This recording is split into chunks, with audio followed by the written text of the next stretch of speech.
Shoqata Elnet, e cila ka zyrë në Gjermani, lobon për qeverinë e Netanyahut. Mbi 100 deputet gjerman kanë udhëtuar me shpenzimet e shoqatës, e cila ka kontakte me kolonët dhe mbështetësit e Donald Trumpit.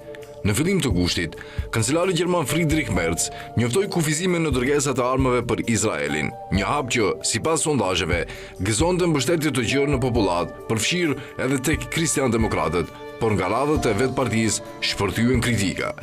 Po atë ditë, politikani i jashtëm Stefan Meyer, CSU, e qortoi Merzin në gazetën Bild, duke thënë se ishte detyrë e gjermanëve të qëndrojnë pa ekuivoke në krah të Izraelit.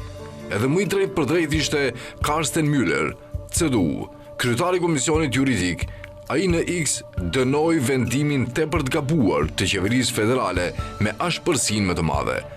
Reagimeve nga Unioni kundër kreut të partisë Merz u kishin paraprirë deklarata të ngjashme të organizatave pro-izraelite, si European Leadership Network, Elnet.